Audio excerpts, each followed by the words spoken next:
Je bénis Dieu pour tout ce qu'on a vu. On a regardé la grâce, n'est-ce pas? Une grande partie de la grâce qui fait vivre, mais on a vu aussi qu'on vivait par la grâce. On vit par la grâce de Dieu. Et hier soir, on a entamé le pardon, la grâce de pardonner. D'abord, on a reçu cette grâce pour être pardonné. Et à notre tour, on pardonne comme Jésus nous a pardonné. Et aujourd'hui, on va regarder un sujet qui est un sujet de controverse. J'aime ça, la controverse, moi. J'aime déranger un petit peu. Et aujourd'hui, on va regarder, je vais essayer de le faire, ça va sûrement venir, croître dans la grâce relationnelle. Parce que le plus grand problème, souvent, ce n'est pas qu'on ne comprend pas la grâce, c'est qu'on ne sait pas comment l'appliquer dans nos vies. Et on a quelques difficultés avec nos relations. Nos relations, c'est quelque chose qui est très, très profond. Il y a un film que moi je suis un petit peu romantique. Oui, je suis Aude Rose, oui. J'aime beaucoup les films Hallmark. Hein? Les films Hallmark, là, sont plus populaires aujourd'hui. Mais moi, j'aime encore ces films-là, où on peut rêver au prince charmant, etc. J'aime ce genre de film. Puis dans un des films, qui n'est pas Hallmark, mais qui est un autre, j'aime beaucoup celui où Julia Roberts, la mariée en fuite. OK? Il me fait toujours rire, ce film-là. Bon, on laisse passer certaines choses, mais entre autres, c'est quand elle ne sait pas quelle sorte d'œuf qu'elle aime manger. Puis là, quand elle est avec un ami, là, lui, il aime les bénédictines. Ben, elle aime les bénédictines. Avec un autre, lui, il aime l'omelette. Ben, j'aime l'omelette. Moi, je vais prendre aussi l'omelette, j'aime ça.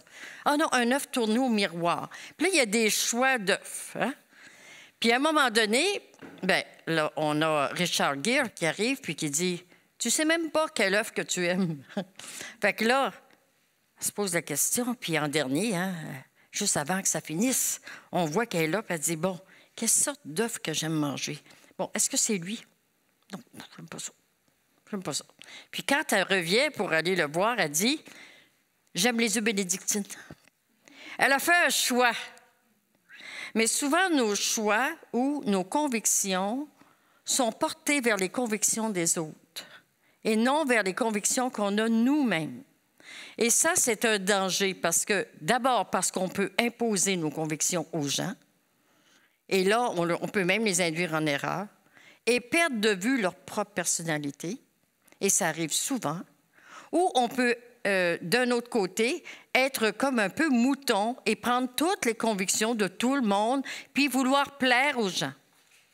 Et ça, c'est toujours un problème. Et c'est pour ça que je dis, bien, il faut croire dans la grâce relationnelle. La grâce relationnelle, c'est qu'on est varié. On est des gens variés. On n'a pas été fait toutes pareilles. Moi, je suis toute petite chez nous, puis j'avais l'honneur d'avoir une sœur qui mesurait comme Gisèle, une grande sœur. Gisèle, je t'aime beaucoup. Fait que j'avais une sœur qui était beaucoup plus grande que moi, puis je suis la plus petite en principe. Il y en a une qui a fondu avant moi, mais je suis la plus petite. En principe, je suis la plus petite de la famille. Mais il y avait des grands 6 pieds chez nous, là. Alors, j'étais différente. Moi, je vois le monde à 5 pieds 1. 3/4 en réalité. Je vois mon monde comme ça, comprenez-vous, là? Puis, vous autres, vous êtes peut-être pareil aussi, là. Vous voyez le monde à votre 5 pieds 10 peut-être, ou 5 pieds 5, là. Puis, quand il arrive quelqu'un qui est pas mal plus grand, je m'assure, quand j'invite quelqu'un, que mon dessus de frigidaire a été nettoyé. Je sais que lui, il va le voir, puis moi, je le vois pas, OK? Parce que moi, mon monde est à mon niveau, vous comprenez? Mais c'est ça qui fait qu'on est varié dans la société. On est varié. Il n'y en a pas un qui est pareil. Et même dans notre éducation, même notre éducation spirituelle, on n'est pas à la même place. On n'est pas à la même place. Parce que Dieu, lui, il est varié. Il aime la diversité. Il a fait la diversité et il n'y a jamais rien de pareil. Et c'est pour ça que souvent, les plus gros problèmes qui sont dans l'Église sont des problèmes de diversité ou de variété. Ce n'est pas vraiment des problèmes plus que ça. Alors, on raconte dans l'Église de Jésus-Christ beaucoup d'histoires qui ont créé des divisions. Malheureusement, elle commence souvent par des convictions différentes. Plus absurdes, les sujets qui divisent ne sont pas des points de doctrine clairs. La plupart du temps, ce sont des opinions divergentes. Est-ce qu'on va mettre le mur gris, on va mettre le mur brun, ou etc. Puis là, si par malheur, quelqu'un a fait venir une conférencière, pas une conférencière, une designer, puis que la designer, elle a mis ça à ce goût-là, bien là, les gens disent c'est à cause de celle-là qu'il l'a demandé. OK? On est toujours en train de murmurer quelque chose. Aujourd'hui, je vais vous parler de la grâce relationnelle. Ma première réflexion se tourne vers Jésus. Je me demande souvent, et davantage après plusieurs années de vie chrétienne, comment mon Seigneur peut me supporter alors que mon cœur pécheur reprend trop souvent sa première place. Trop souvent. Jésus est amour, il est patient et persévérant à travers mes travers. Sa promesse de la vie éternelle est aussi présente, même si je ne suis pas toujours portée vers lui et dépendante de sa présence et de ses ressources. Le texte que nous verrons fait suite à une série d'enseignements que l'apôtre Paul fait à l'Église de Rome. Alors, tournez dans Romains chapitre 14. Au chapitre 12, il a parlé des devoirs religieux et moraux. Au chapitre 13, il traite des devoirs politiques à l'égard des choses qui ne touchent pas la conscience. Il met l'accent sur 2 points. À partir du verset 1 à 12, ça va être sur la manière dont on doit se comporter envers les chrétiens qui sont scrupuleux et qui se font des cas de conscience. Intéressant, hein? Si vous voulez avoir un petit peu plus d'enseignement. Puis, du verset 13 à 23, c'est sur l'usage que doivent avoir les chrétiens qui sont forts dans la foi. Et là arrive le chapitre 14. Alors, voici et je lis. Faites accueil à celui qui est faible dans la foi et ne discutez pas sur les opinions. Tel croit pouvoir manger de tout, tel autre qui est faible ne mange que des légumes. Que celui qui mange ne méprise point celui qui ne mange pas. Et que celui qui ne mange pas ne juge point celui qui mange, car Dieu l'a accueilli. Qui es-tu, toi qui juges un serviteur d'autrui? S'il se tient debout ou s'il tombe, cela regarde son maître. Mais il se tiendra debout car le Seigneur a le pouvoir de l'affermir. Tel fait une distinction entre les jours, tel autre les estime tous égaux, que chacun ait en son esprit une pleine conviction. Celui qui distingue entre les jours agit pour le Seigneur, celui qui mange, c'est pour le Seigneur qu'il mange, car il rend grâce à Dieu. Celui qui ne mange pas, c'est pour le Seigneur qu'il ne mange pas, et il rend grâce à Dieu. En effet, nul de nous ne vit pour lui-même et nul ne meurt pour lui-même. Car si nous vivons pour le Seigneur, et si nous mourrons pour le Seigneur. Soit donc que nous vivions, soit que nous mourions, nous sommes au Seigneur. Car Christ est mort et il a vécu afin de dominer sur les morts et sur les vivants. Mais toi, pourquoi juges-tu ton frère? Ou toi, pourquoi méprises-tu ton frère? Puisque nous comparaîtrons tous devant le tribunal de Dieu. Car il est écrit, « Je suis vivant, Dieu le Seigneur. Tout genou fléchira devant moi et toute langue donnera gloire à Dieu. » Ainsi, chacun de nous rendra compte à Dieu pour lui-même.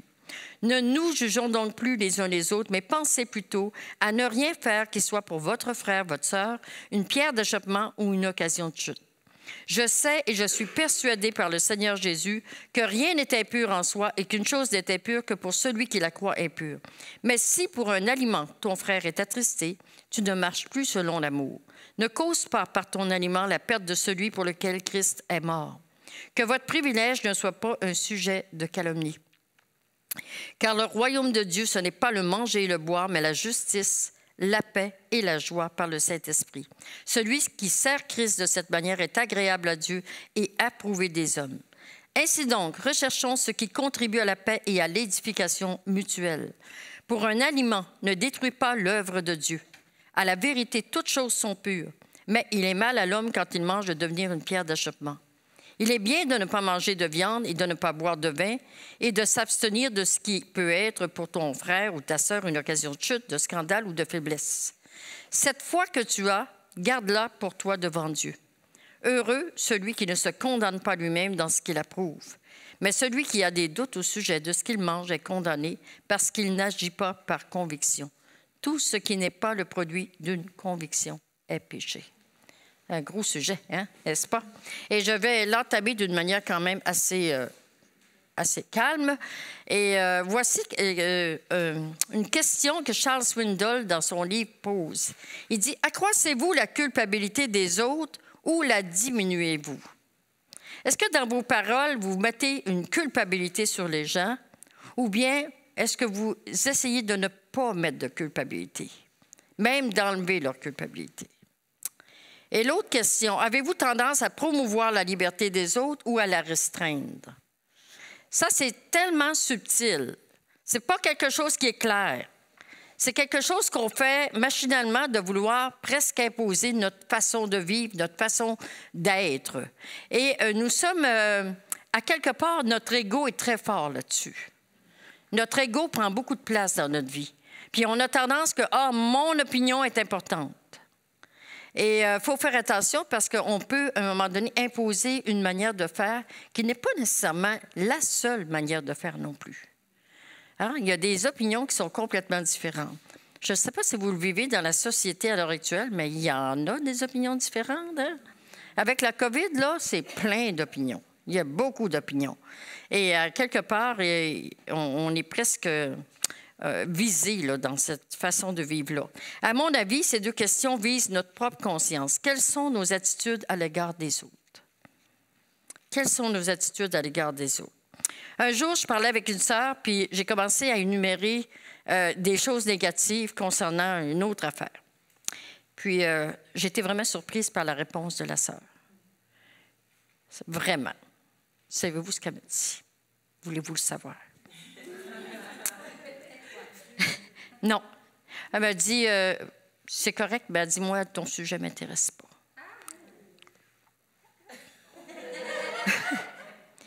J'ai vite compris ce qu'elle voulait dire. Ça, c'est un sujet de controverse, Monique, puis je ne rentrerai pas là-dedans. C'est ce qu'elle a fait. Elle m'a cloué le bec. J'ai pris la leçon. J'ai dit, OK, les prochaines fois, quand je vais rentrer dans quelque chose, je ne vais pas rentrer là-dedans. Mais c'est vraiment parce que c'est très dangereux. Très, très dangereux. Alors, moi, j'ai vraiment pris ma leçon. Mais ça a pris du temps. Ça m'a pris qu'une vingtaine d'années, certainement. On a vu que nous étions tous positionnés, souvent entre la liberté et le légalisme. Rappelez-vous le pont. Hein? On a vu le pont. On est souvent entre la liberté et le légalisme. Bon, je fais ce que je veux. Il n'y a pas personne qui va m'imposer sa manière de faire. Puis l'autre, c'est, moi, je fais exactement ce qu'il faut faire. OK? Le légalisme. Le légalisme, ça a fait des églises que tout le monde était presque pareil, des copies-collées. C'est souvent ce que ça fait dans une église. C'est souvent ce que ça fait dans une famille, même. On est tous des copies-collées. Ah, papa a dit, maman a dit, il n'y a plus de personnalité. OK? Puis c'est beau de voir un jeune qui remet en question, qui a un esprit critique et qui pose des questions et qui n'est pas nécessairement une copie-collée de ses parents. Au contraire, il doit avoir sa liberté de prendre des décisions parce que sinon, même plus tard, il peut devenir qu'il va avoir un christianisme, mais un christianisme religieux. Comprenez? Il peut être religieux. Pourquoi? Parce qu'il fait juste ce que ses parents disent. J'ai toujours appris ça, c'est comme ça. Mais on veut qu'il se convertisse. Alors, si on veut qu'il se convertisse, il faut lui laisser la liberté d'aller dans le monde puis d'aller voir. Et on ne veut pas les envoyer dans le monde, c'est pas ce que je dis, là. OK? Mais si ils vont dans le monde puis s'ils se questionnent, je vais prendre ton exemple, Cynthia, désolée. Mais je me rappelle encore, tu étais en quel secondaire quand tu as demandé d'aller en catéchèse? Secondaire 2. Alors, elle vient nous voir, puis elle dit, papa, maman, elle dit, j'aimerais ça, elle dit, aller en catéchèse. Fait que là, écoute, t'as quel âge? 14 ans à peu près? 14 ans, là, Gilles, c'est un pasteur, réfléchit à ça, OK, elle veut aller en catéchèse.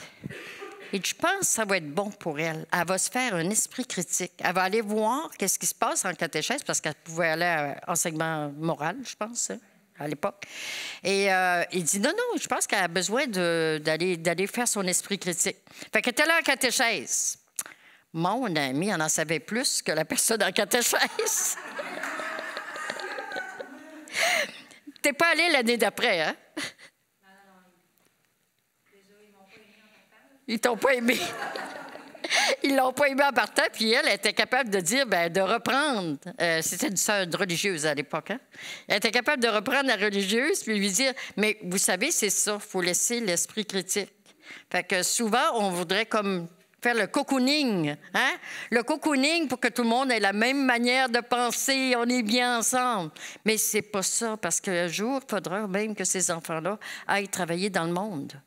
Alors, comment ils vont se défendre, comment ils vont être capables d'avoir des convictions, etc. Alors, il faut qu'ils apprennent à faire ça. C'est difficile d'avoir un juste milieu. On a beaucoup de difficultés à avoir un juste milieu, parce que souvent, on a des craintes, on a des peurs pour les autres. Puis en même temps, Dieu a-tu vraiment la puissance de les garder? Tu sais, on se pose cette question-là. Mais il y a des principes que nous pouvons acquérir et qui nous aideront à mieux naviguer entre les deux positions et à être plus équilibrés. Comme nous sommes uniques, personne d'autre que vous est en mesure de prendre des décisions et des prises de position. Ainsi, Romains 14 est un texte riche qui met en lumière notre individualité face à notre interdépendance. Parce que qu'on le veuille ou non, on n'est pas dépendant de l'Église, on est interdépendant. Dans l'Église, c'est de l'interdépendance. Je respecte ton opinion, je respecte où ce que tu es rendu. Et ça, c'est important que l'interdépendance fasse partie. Je vais même aller plus loin. C'est important que l'interdépendance soit dans le couple. Il faut que l'interdépendance soit dans le couple. Je ne suis pas une copie-collée de mon mari. Je suis même complètement à l'opposé la plupart du temps. C'est fou, là, mais c'est comme ça dans le couple. Alors, quand on a compris l'interdépendance dans le couple, c'est qu'on accepte d'avoir des opinions qui sont différentes. Et quand on a des opinions qui sont différentes, on vient qu'on prend une position. Et là, la position peut être commune malgré qu'on n'est pas à la même place. Parce que ce qu'on veut, c'est que l'amour soit au centre de nos décisions. Alors, il y a plusieurs principes que j'aimerais vous apporter. Puis le premier principe, c'est accepter les autres et leur permettre d'être eux-mêmes. Je me rappelle encore de cette petite histoire qu'un frère nous racontait. Un nouveau converti qui avait les cheveux longs, la barbe impressionnante, les vêtements super relax, tellement relax qu'il en manquait des bouts. Alors, ce frère-là, il se convertit dans les années 70 et il rentre dans une église. Peut-être quelques-uns vont le reconnaître. Il rentre dans une église et là, en arrivant à l'église, tout le monde est tout beau, chic, sur leur 36. Et lui, il rentre avec ses cheveux longs, sa barbe, etc. Et tout le monde l'a regardé, l'a dévisagé. Il y a des gens qui sont allés voir le pasteur après pour dire « Là, il faut absolument qu'il change. Là, ça n'a pas de bon sens, il ne peut pas être comme ça. » Et moi, ça me fait penser au texte de Jacques, hein? Quand Jacques il dit qu'il arrive dans votre assemblée quelqu'un qui... Vous vous rappelez de ça, hein? Et là, nous autres, on fait étalage que, wow, écoute, il faut que tout le monde soit bien, il faut que tout le monde soit bien habillé, il faut qu'on soit chic. Non, on est divers, on n'est pas pareil. Et puis, ce frère-là, il dit que ça a été vraiment difficile pour lui parce qu'à un moment donné, ça aurait pu même le rebuter contre les églises. Pourquoi? Parce qu'il ne se sentait pas accepté. Ce que j'ai aimé de ce frère-là, c'est qu'il s'est fait violence, puis lui, il est resté comme il était. Il est encore comme ça. Le faible dans la foi serait davantage un état temporaire que permanent. Pourquoi? Parce que Dieu est en croissance dans notre vie. Ça veut dire que le faible dans la foi n'est pas faible tout le temps. Mais pour un temps, ça pourrait être un faible. Comprenez-vous? Quelqu'un qui vient de venir au Seigneur, souvent, il va être un faible dans la foi parce qu'il ne comprend pas tout. Alors, on ne peut pas lui imposer toutes sortes de choses. On pourrait comprendre que c'est une personne mal affermie dans sa foi, en transition dans sa croissance spirituelle. Et c'est là où on a tous été. Moi, je viens d'une église au départ, de notre église. Je pense que je ne dirais pas où j'étais. C'est mieux. Le départ de notre église, le groupe était un groupe dissident. Il y avait eu une division dans l'église, l'autre église. Et le groupe dissident venait d'une église qui était fondamentaliste. Ce qui veut dire, la télévision, c'est le diable. Le maquillage, c'est pas chrétien. Les jeans, tu ne portes pas ça encore bien moins le dimanche. Il y a un paquet de pasteurs aujourd'hui qui sont délinquants. On ne fêtait pas Noël, on ne fêtait pas les fêtes, etc. Il y avait plein de restrictions. Les femmes, les cheveux longs seulement. Et là, on mesurait la longueur des cheveux. Les hommes, il ne fallait pas que ça y aille au-dessus de l'oreille. Il fallait toujours que ce soit au-dessus de l'oreille. Un paquet de restrictions. Moi, je me rappelle, je me suis convertie dans ce contexte-là. Puis, je pense que j'ai un petit esprit critique, rebelle un peu. Moi, je critiquais et je disais, bien, prouve-moi. Montre-moi dans la Bible que c'est ça que ça dit. Bien, on l'a toujours fait comme ça. Non, moi, ça ne passe pas dans ma tête, là. On l'a toujours fait comme ça. Non. Alors, moi, j'avais mon linge qui arrivait du monde. J'arrivais du paganisme, hein? Fait que j'avais mes vêtements, puis à l'époque, j'étais quand même une meilleure silhouette qu'aujourd'hui. Fait que c'était mieux. C'était mieux. Mais à un moment donné, je me suis fait reprendre. Mon mari s'est fait reprendre pour ses cheveux. Il avait les cheveux là. On lui a dit qu'il fallait qu'ils aillent là.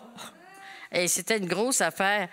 Puis là, je me rappelle, je vais vous la raconter parce qu'elle est trop drôle. Fait que Gilles avait été repris pour ses cheveux, puis le gars était venu chez nous pour ça, tu sais. Fait que là, il part, le gars part, il dit, « Monique, là, il dit, coupe-moi les cheveux là, mais il dit, dans mon cœur, ils sont là. » Il voulait juste pas être une pierre d'achoppement pour le frère, qui, lui, avait des convictions complètement différentes. Mais c'est ça, les convictions. Vous comprenez? C'est ça, les convictions. Alors, est-ce qu'on met de la teinture dans nos cheveux, etc.? Alors, il faut faire attention, hein? La compréhension spirituelle n'est pas la même pour tous. Dieu est celui qui nous guide. Il guide nos consciences. Au verset 3, il y a une petite phrase dans le passage qui dit « Car Dieu l'a accueilli ». Faites bien attention. Si Dieu a accueilli une personne comme elle est, essayez pas de la changer, à moins que Dieu soit en train de la changer. Comprenez-vous, là? Dieu l'a accueillie. Puis il l'a accueillie comme elle était, là. Alors, ça nous ramène à la pensée que Dieu a accueilli aussi bien les forts comme les faibles. Puis Dieu a permis qu'il y ait une diversité dans l'Église. Alors, si Dieu lui-même ne s'offusque pas, de quel droit, nous, ses enfants, devrions-nous nous offusquer? C'est qu'à un moment donné, on a des principes. C'est nos principes. Et si on est des gens qui avons vécu dans une famille de devoirs, avec plein de principes, on a tendance à être des légalistes. Et si on vient du paganisme, bien, on a tendance à être dans la licence. Puis des fois, c'est trop. Alors, sommes-nous arrogants envers Dieu qui accueille aussi bien l'un que l'autre? Parce que Dieu l'accueille, n'est-ce pas? Alors, ne discutez pas sur les opinions. Le mot « opinion » vient directement avec la pensée, le raisonnement intérieur, la réflexion. C'est ça que ça veut dire, une opinion. Une opinion, c'est ce que je pense, comment je raisonne à l'intérieur et comment je réfléchis sur les choses. Mais hier, on en a parlé. Dieu n'est pas rendu à la même place à chacun. Et à quelque part, il y a numéro 1, 2, 3, 4, 5, 6. Puis je crois que la barbe et les cheveux du monsieur là, en question étaient peut-être rendus au 10e. Puis peut-être c'est le 30e, puis peut-être qu'il n'était même pas sa liste. Comprenez-vous ce que je veux dire? C'est que Dieu n'est pas rendu là parce que peut-être que pour Dieu, c'est même pas important. De toute façon, savez-vous que Jésus il avait les cheveux longs? C'était un Nazaréen. Puis il y avait le vœu du Nazaréen, puis il ne devait pas faire couper ses cheveux ni sa barbe. C'est fort, ça. Alors, des fois, il faut faire attention à ce que nous autres, on pense. Parce que notre société nous dicte certaines manières de faire et de penser et d'agir. Mais est-ce que c'est ce qui est vrai? Est-ce que c'est ça que Dieu veut pour nous? Donc, les opinions sont quelque chose de personnel à chacun. Les sujets de controverse sont nombreux et parfois même, s'ils nous semblent anodins, et même que ça va de soi, ce n'est pas ce que tout le monde pense. Alors, il faut faire attention. Et je vais vous donner quelques sujets de controverse pour les femmes. J'aime ça. L'usage de cosmétiques. Les jeux, les cartes. Hey, avant les cartes, là, c'était toutes les faces dans le... C'était toutes des déesses, des ci, des ça. C'est fou, là. Le cinéma. C'est vrai? La plage. Les émissions de TV. L'alcool modéré. Ou l'alcool. tout court. Les vêtements, les bijoux, la coiffure. Tu teins tes cheveux, ben tu les gardes gris. Ah, tu teins tes cheveux? Ça veut dire que tu ne veux pas vieillir? J'ai entendu ça, je ne sais pas combien de fois. Ah, tu as peur de vieillir? Hein? C'est une opinion, ça. C'est une opinion, là. OK, on prend? La danse. C'est mal de danser. Les Israélites dansaient, en tout cas. Moi, je les ai vus danser quand j'étais allée en Israël. Le recours à la chirurgie esthétique. C'est personnel. Très personnel. Ce n'est pas un sujet qu'on peut étaler. L'alimentation. Ah! On est en plein dans l'alimentation dans Romains 14, n'est-ce pas? Le sport et ses dérivés. Toutes ces choses-là. Ah, ben non, il y a un verset qui dit dans la Bible qu'il ne faut pas, parce que là si tu exagères, là, c'est trop, là. Il faut que tu sois un bon chrétien à place. Fais du sport spirituel. OK? Mais on a des convictions, c'est vrai. Les positions politiques et sociales. Est-ce qu'il y a juste une position que le chrétien doit avoir? Est-ce que le chrétien peut avoir des positions politiques? Bien, il vit dans notre société. Comment il va faire pour aller parler de l'Évangile à des gens? Bien, il faut qu'il sache où ils sont. Fait qu'il a le droit d'avoir une position politique, position sociale. Alors, je le remercie, mais je ne sais pas pourquoi il a fait ça, lui. Ça, c'est le premier principe. Alors, faisons attention aux sujets de discussion qui peuvent être, et j'aurais pu en mettre bien plus que ça. Nous sommes tellement bombardés que nous arrivons à peine à survivre, tellement il y a de positions. Si nous devons en plus subir les commentaires et les opinions des autres, cela pourrait nous amener à un désintéressement à suivre Jésus à travers la communauté. Et souvent, il y a des gens qui n'iront plus à l'Église parce qu'ils se sentent jugés dans l'Église. OK? Magali, j'ai aimé tes pantalons troués. Puis tu étais sur le stage. Et je vais vous raconter une petite expérience, entre autres, quand on est allé faire l'évangélisation en France. Ça, c'est vraiment spécial. On va faire l'évangélisation en France et on est à peu près peut-être 150-200 personnes qui évangélisent. Et sur ça, il y a peut-être 60 chrétiens du Québec. Alors, on fait l'évangélisation, puis dans la dernière semaine, étais-tu là, Christine? Oui. Je pense que oui. Dans la dernière semaine, on était invités à un grand repas pour célébrer le fait qu'on avait tellement parlé de l'Évangile, etc. Et là, au repas, quand on arrive, les tables sont toutes mises, tout est beau, et il y a plein de bouteilles de vin sur les tables. Nous, les chrétiens du Québec, avec notre opinion arrêtée sur le vin, on était scandalisés. Là, il y a des gens qui se posaient la question, je vais-tu en prendre, j'en prendrai-tu pas? On savait qu'il y avait des gens qui étaient plus serrés dans leurs convictions, d'autres qui étaient, oh, c'est correct, on va en profiter, on ne fait pas ça chez nous. Fait qu'il y avait différentes opinions. Mais finalement, le repas est venu, puis là, les gens ils commencent à prendre du vin, puis il y en a même qui en ont commandé par la suite, parce qu'il était bon, il y avait plus de meilleur vin. Mais je peux vous dire une chose, ça a été une confrontation avec nos convictions. Et moi, ça m'a ouvert les yeux, parce que pour les Français, c'est normal. C'est normal pour les Français, les Belges, ça fait partie de leur culture. Tu as vécu en France, Gisèle, tu sais ce que c'est, Florence. Alors, ça fait partie de leur culture, puis c'est pas toujours de la piquette. Hein? C'était bien pour recevoir que de c'est ça, c'est ça. Si tu reçois, tu dois avoir une bouteille de vin. Maintenant, je ne fais pas la promotion du vin. Alors, l'une des illustrations de Jésus lui-même est la pratique aussi du sabbat. Les Juifs en ont fait une série de lois et de règles inutiles et contrariantes.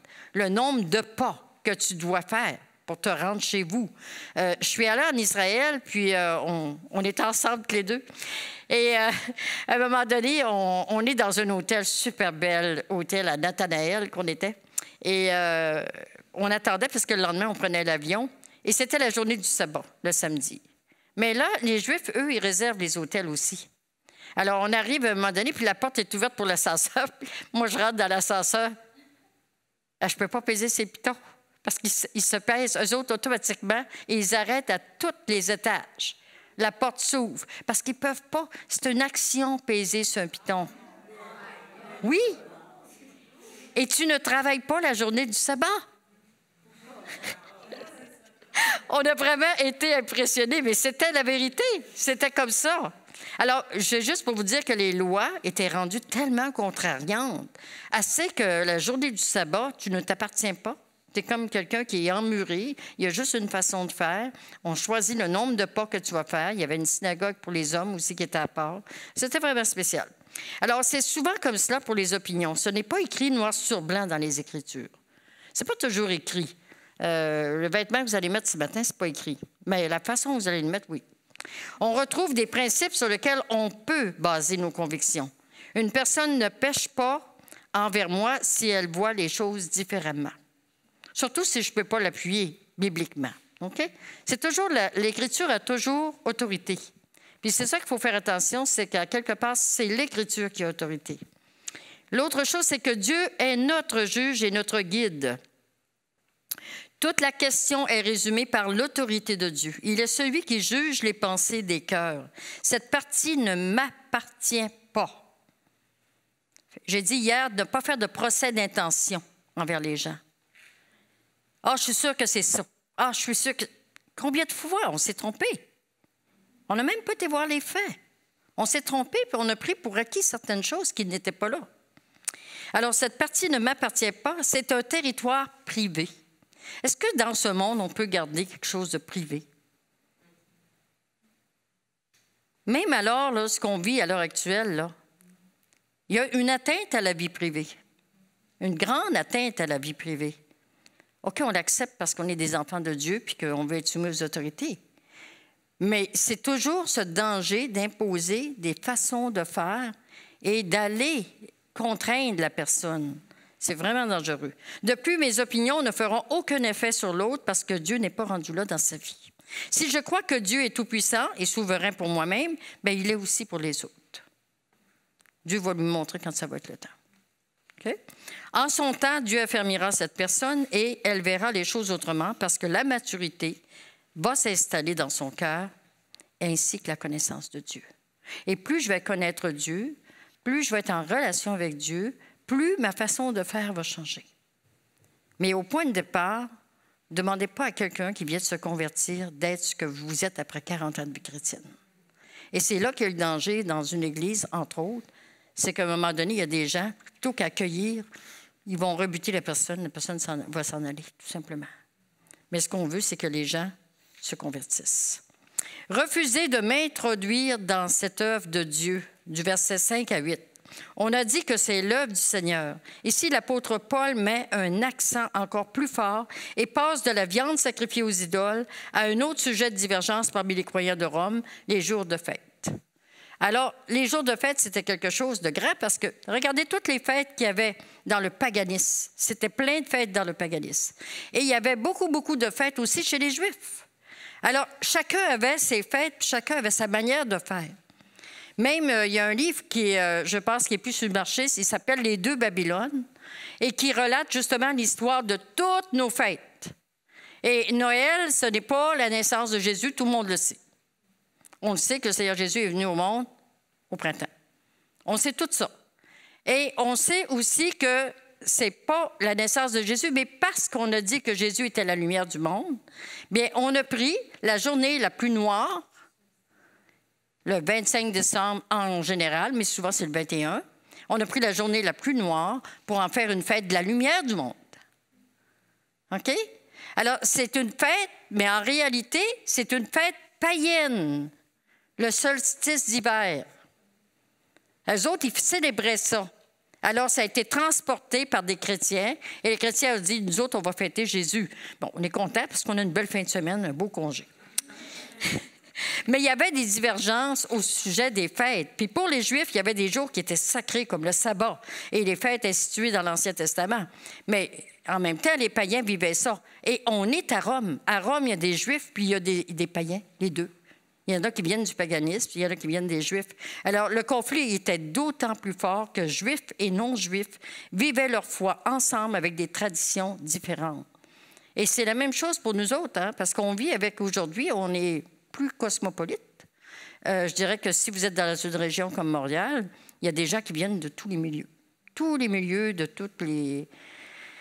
je dirais toutes les nationalités. Chez nous, je ne sais pas combien de nationalités on en a beaucoup, hein? Beaucoup de nationalités, puis chacun a ses différences.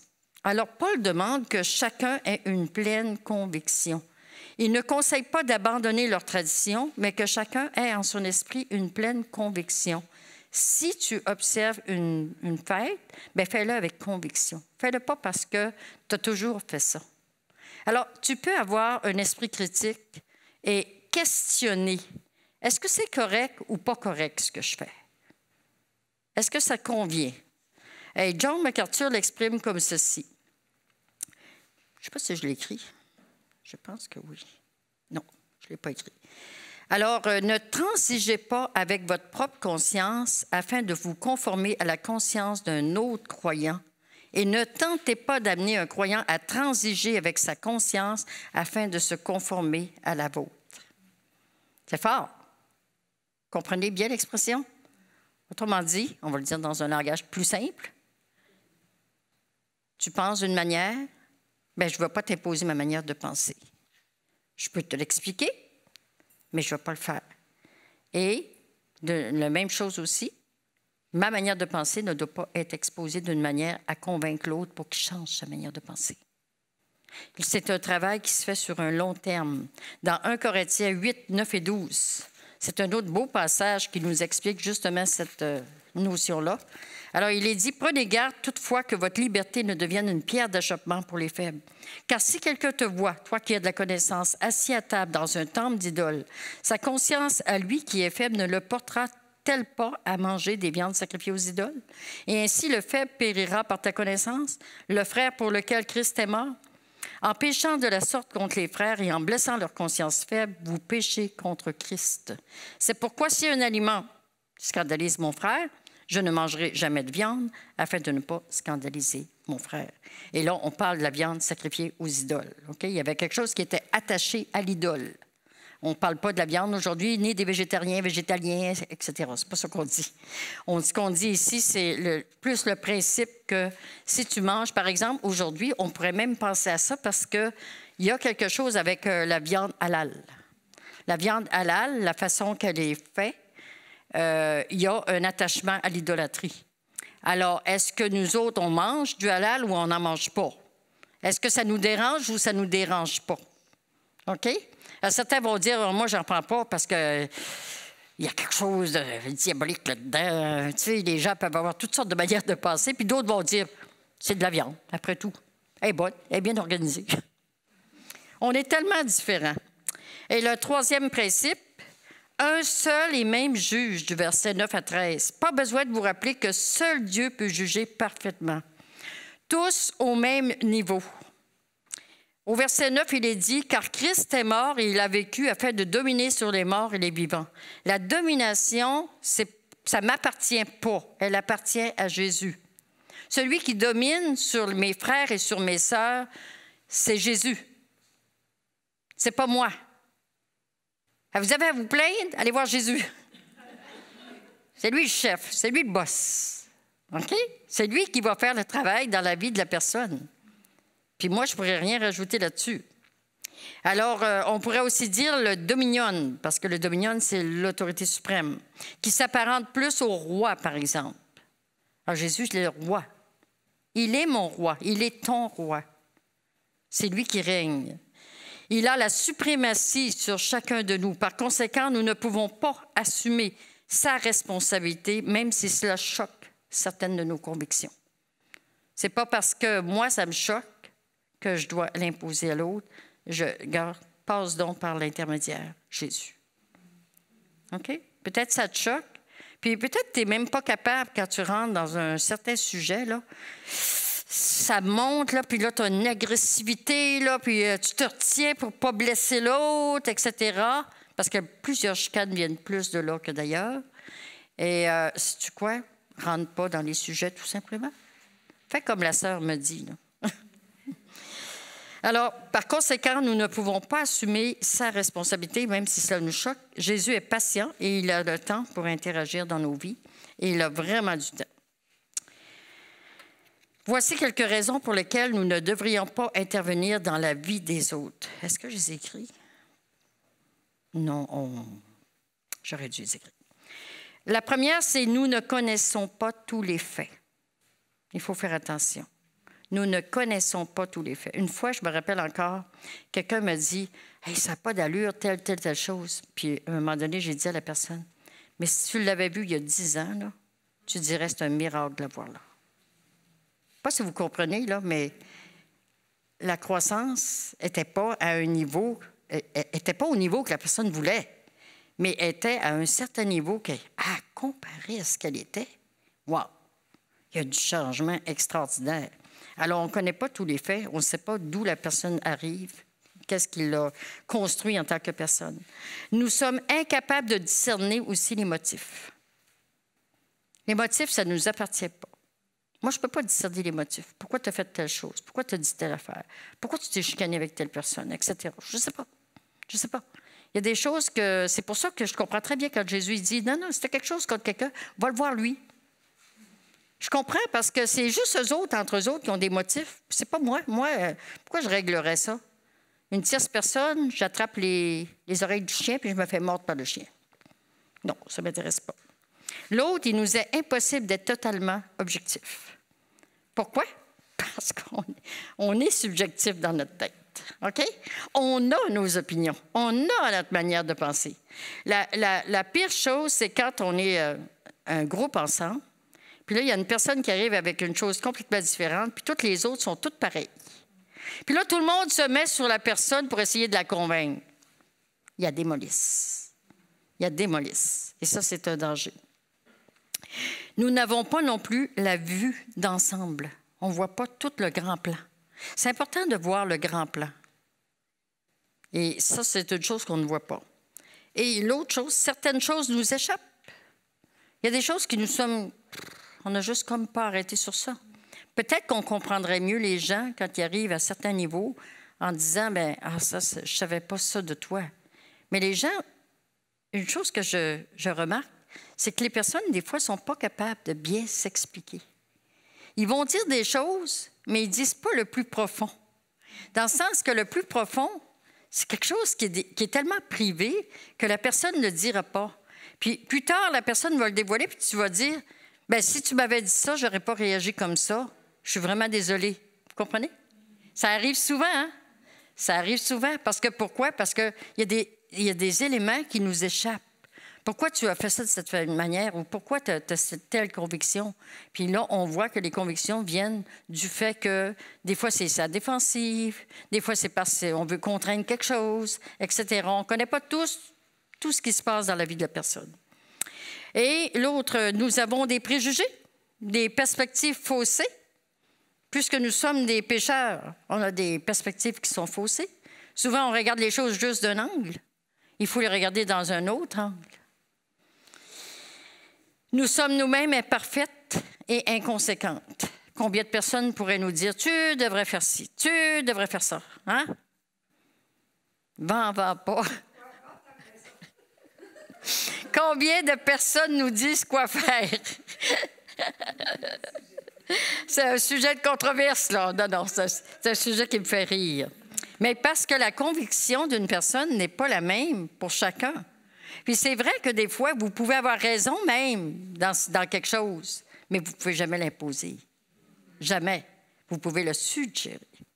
C'est une suggestion que je te fais. Non, tu devrais. Non. Tu dois. Non.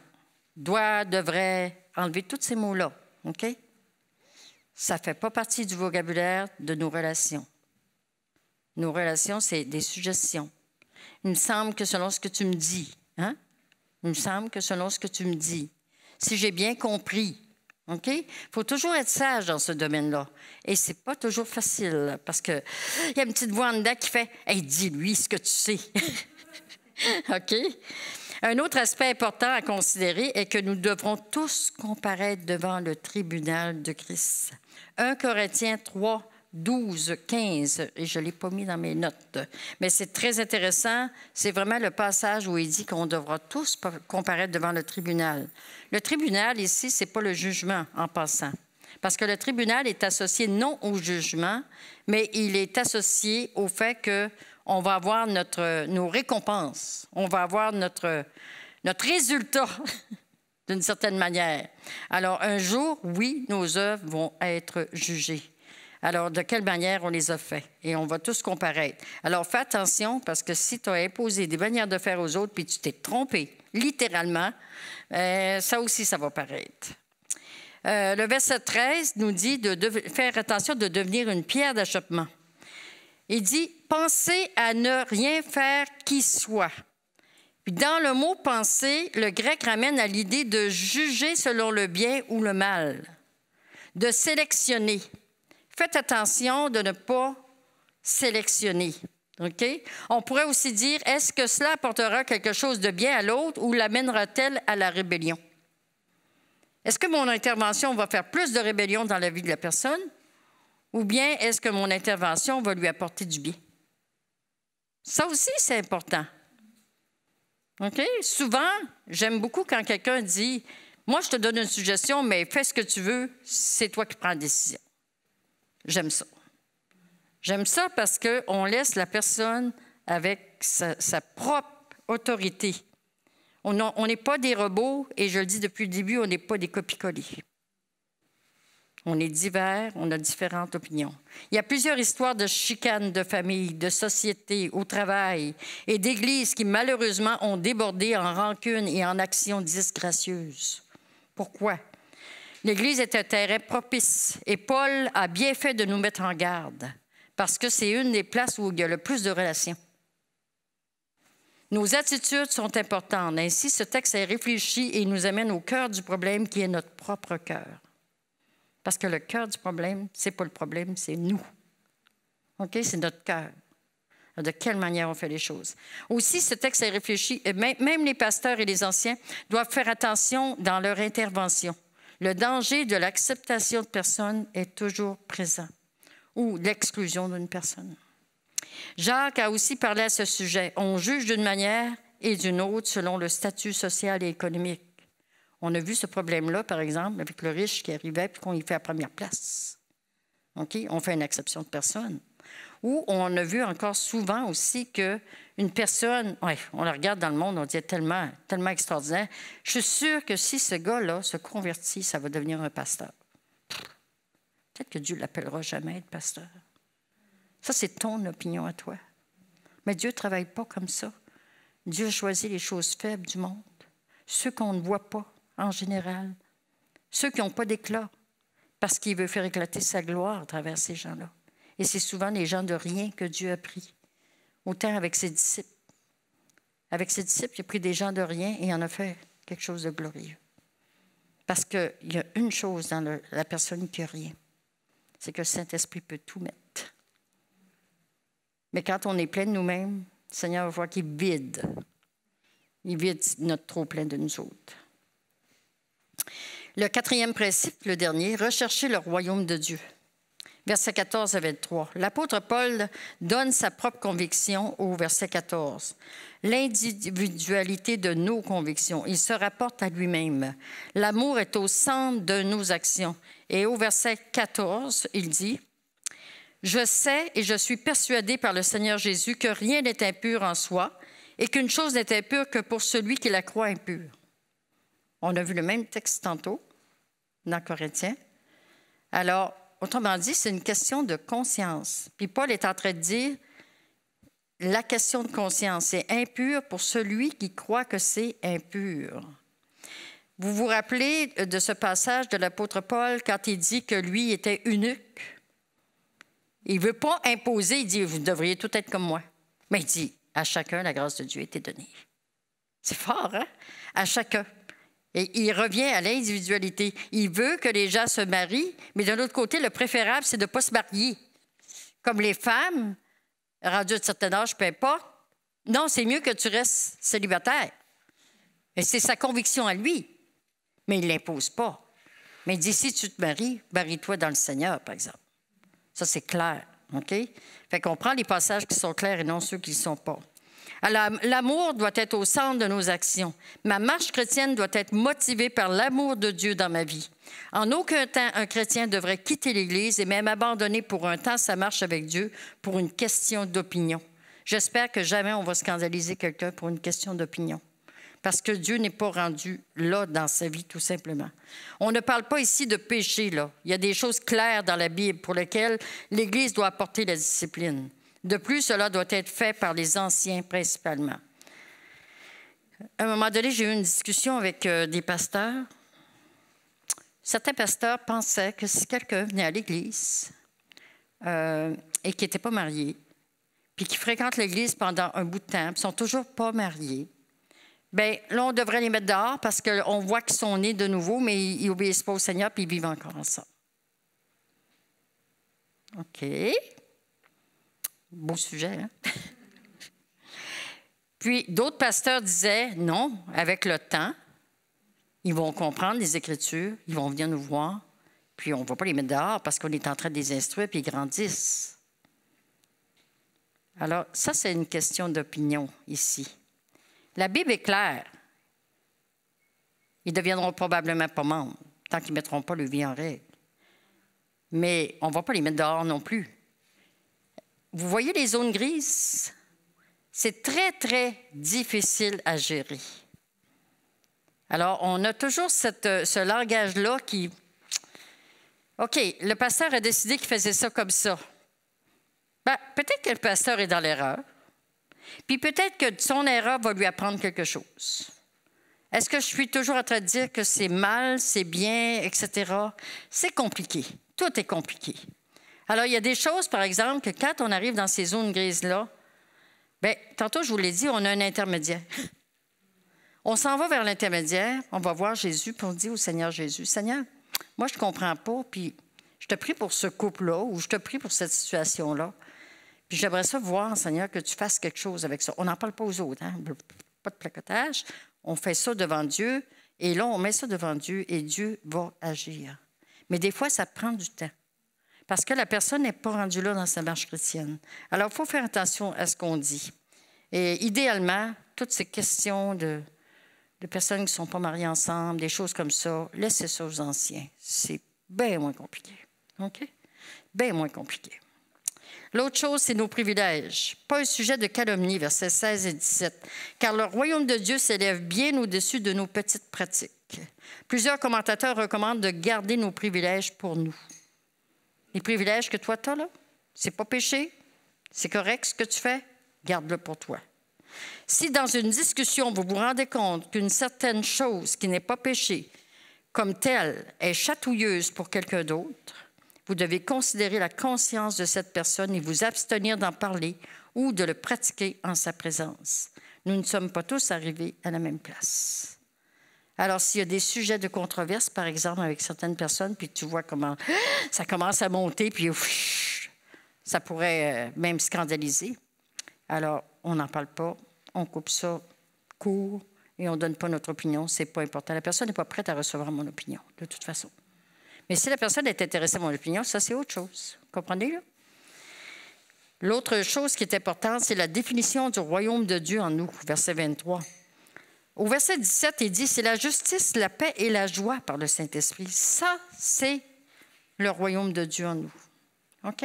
La justice, la paix et la joie par le Saint-Esprit. Dieu approuve cette attitude du cœur au verset 18. Puis Paul exhorte au verset 19 à rechercher ce qui contribue à la paix et à l'édification mutuelle. Est-ce que je vais édifier plus ou moins? Est-ce que ça va porter encore plus de feu à la flamme qui est déjà là? OK? Fait que c'est quelque chose qu'on doit faire attention. Au verset 20-21, il va y avoir une répétition du sujet de discorde parmi les croyants. Alors, préservons la conscience des autres, même s'abstenir par amour pour les autres, tout simplement. Il y aura toujours quelqu'un avec qui vous êtes confortable et que vous pouvez partager certaines choses, puis d'autres, pas du tout, vous ne pouvez pas les partager. Ça fait partie de la vie. Oh, j'arrive. Conclusion. Alors, il conclut son plaidoyer au verset 22 et 23, je vais le relire. « Cette foi que tu as, garde-la pour toi devant Dieu. Heureux celui qui ne se condamne pas lui-même dans ce qu'il approuve, mais celui qui a des doutes au sujet de ce qu'il mange est condamné parce qu'il n'agit pas par conviction.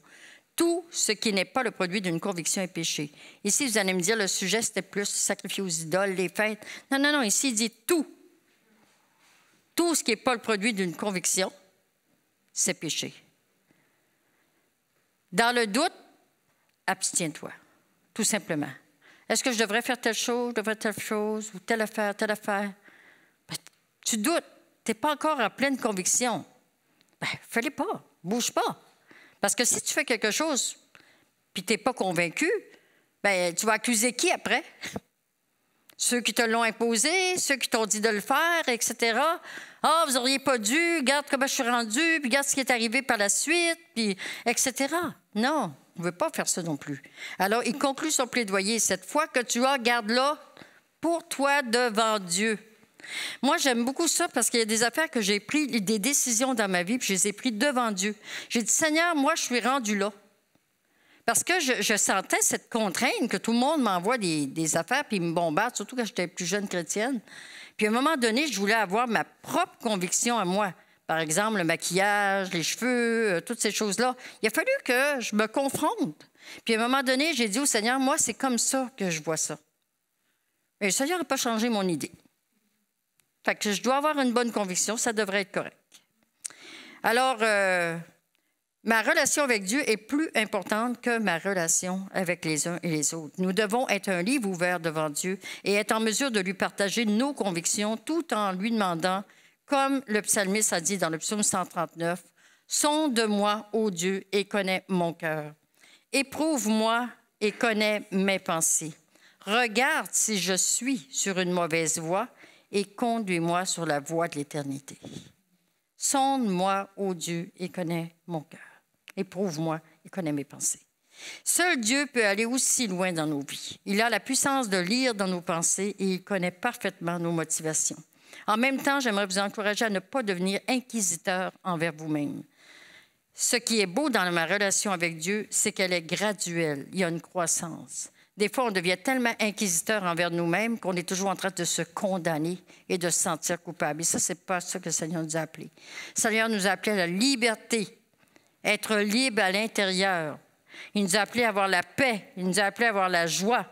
Et si quelque chose arrive puis qu'il y a une confrontation, là, Dieu est en train de travailler quelque chose dans ma vie. Mais je ne cherchais pas des bébites. N'en cherchez pas. Il y a des gens qui cherchent des bébites partout. Cherchez-en pas des bébites. Il y en a déjà assez de même. De même, la grâce dans ma vie m'amène à une croissance relationnelle. Alors, au verset 23, Paul met le croyant face au doute. Jacques dira, dans le doute, abstiens-toi. Le doute est une indication qu'il est temps de faire des recherches peut-être à ce sujet et de prendre une position. Faites des études, allez voir vous autres même avec les passages bibliques. Les doutes sont bons quand ils nous amènent à une meilleure compréhension de la volonté de Dieu dans nos vies. Parce que les doutes, c'est ça qui devrait nous amener. L'affirmation suivante met un terme à toute discussion. Tout ce qui n'est pas le produit d'une conviction est péché. Tout ce qui n'est pas le produit d'une conviction est péché.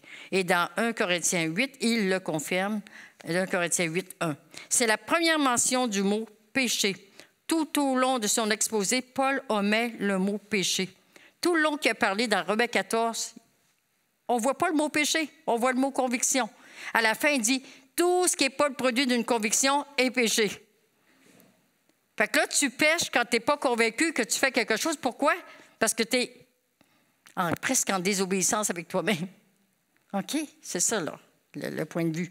On peut y voir qu'il a écrit pour les cas qui ne sont pas blancs ou noirs, mais qui se rapportent à la conscience de chacun. En terminant, voici quelques recommandations pour garder la paix dans nos relations. Première recommandation, mettons nos efforts sur ce qui contribue à la croissance de chacun et à conserver la paix. La paix et l'unité, je dirais, encore plus. Pas l'unité dans le sens qu'on a juste un seul langage, l'unité dans la diversité, comme j'ai dit. Si nous maltraitons les frères et sœurs, nous nuisons à l'œuvre de Dieu dans notre propre vie et dans la vie des autres. Nous nuisons à l'œuvre de Dieu. Ne jouons pas le rôle du Saint-Esprit dans la vie des autres. On n'est pas en train de faire le travail de Dieu. N'oublions pas que la croissance spirituelle doit être accompagnée par la parole de Dieu. Ça veut dire qu'il faut qu'il y ait des pleines convictions bibliques. Prions les uns pour les autres et demandons à Dieu de nous démontrer sa grâce. Et voici, ça termine l'exposé sur croître dans la relation, dans la grâce relationnelle. Et j'aimerais vous encourager parce que vraiment, ce sujet de grâce-là, vous allez pouvoir l'explorer encore davantage. Regardez ce que la grâce fait, mais la grâce, ce qu'elle fait en premier, c'est qu'elle nous fait vivre une belle vie. Et quand on a compris la grâce, quand on a compris que Dieu ne veut pas qu'on y aille ni dans la licence, ni dans la loi, on devient des personnes qui sont équilibrées et ça rend l'Évangile agréable parce que les gens ont besoin d'entendre un message qui va les libérer. N'est-ce pas? C'est ça qu'on a besoin de plus. Alors, on va terminer avec un mot de prière. Père éternel, merci encore pour ta parole, Seigneur, qui est vraiment la vérité. Merci de nous faire connaître, Seigneur, ton plan. Merci, Seigneur Dieu, parce que tu es patient envers nous. On voit, Seigneur, à quel point tu ne t'exposes pas, Seigneur, comme autorité en essayant de tout changer en nous. Mais, Seigneur, tu nous fais comprendre graduellement les choses. Donne-nous d'avoir cette grâce les uns avec les autres, Seigneur, et de pouvoir aussi se tenir dans ce monde, Seigneur, comme étant des lumières, comme étant des flambeaux, et Seigneur, d'apporter ton évangile qui libère. On te le demande dans le beau nom de Jésus. Amen.